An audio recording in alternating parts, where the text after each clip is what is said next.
پاکستان کی فوج نے چاہے بری افواج ہوں چاہے فضائی افواج ہوں، انہوں نے جس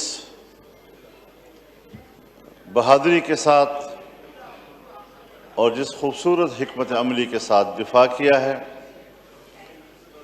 میں ان حالات میں انہیں خراج تحسین پیش کروں گا۔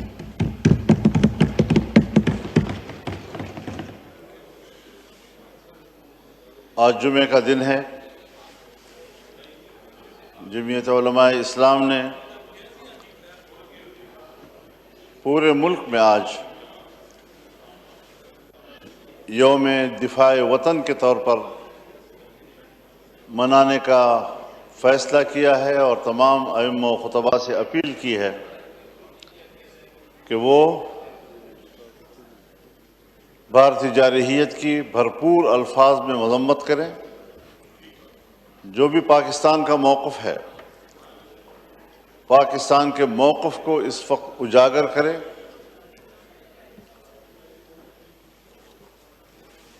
اور قوم کو متحد ہونے کا درس دیں۔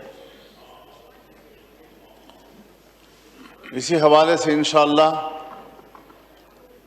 11 مئی کو پشاور میں ملین مارچ ہوگا، بہت بڑا، جہاں پاکستان کے عوام بھرپور طور پر اپنی یکجہتی کا اظہار کریں گے اور پاکستانی موقف کو اجاگر کریں گے،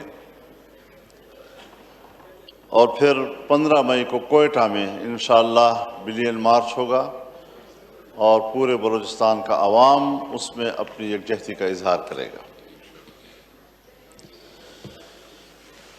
حکومت نے ابھی حال ہی میں کہا ہے کہ نوجوان نام لکھوائیں شہری دفاع کے لیے۔ الحمدللہ ہمارے پاس انصار الاسلام کا شعبہ موجود ہے، اور ہم نے اپنے انصار الاسلام کے شعبے کو شہری دفاع کی ذمہ داریوں کی ہدایات دے دی ہیں۔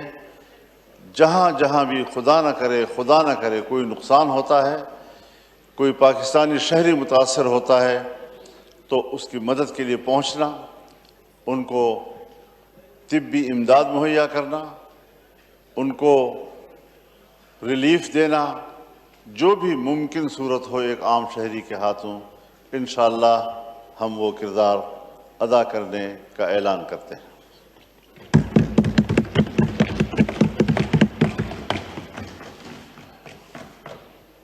ہندوستان نے ہمارے مساجد کو نشانہ بنایا ہے، مدارس کو نشانہ بنایا ہے، اور میں پورے ایوان کو یہ یقین دلانا چاہتا ہوں کہ آج اگر پاکستان کی دفاع میں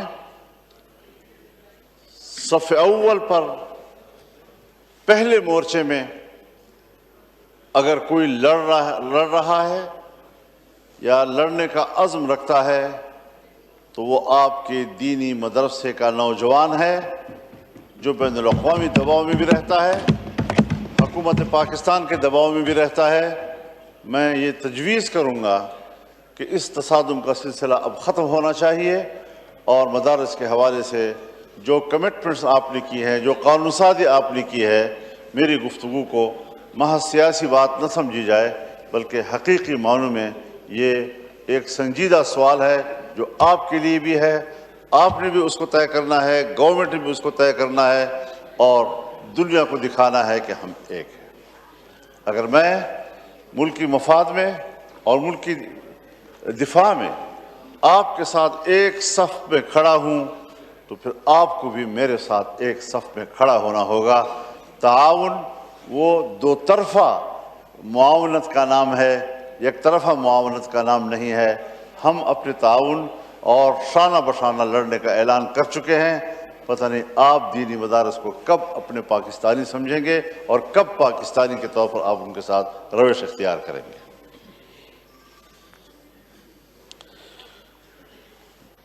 جناب اسپیکر، میری گفتگو کو تنقید نہ سمجھا جائے۔ میری گفتگو کو تجویز سمجھا جائے، میں بڑی نیکنیتی کے ساتھ پورے ایوان کی خدمت میں یہ عرض کرنا چاہتا ہوں کہ ایک ہی قومی بیانیہ ہونا چاہیے ان حالات میں۔ بھانت بھانت کی بولیاں، پھر آج سوشل میڈیا ہے، ہر شخص آزاد ہے جو چاہے کہے، اس کی میں حوصلہ شکنی کروں گا اور یہ ضرور کہوں گا کہ یہ جنگ ہے۔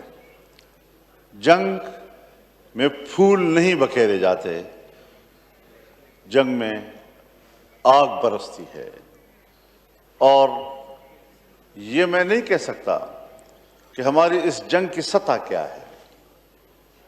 کیا صرف ہم ایک دوسرے کو دھونس دھمکیوں تک محدود رکھنا چاہتے ہیں؟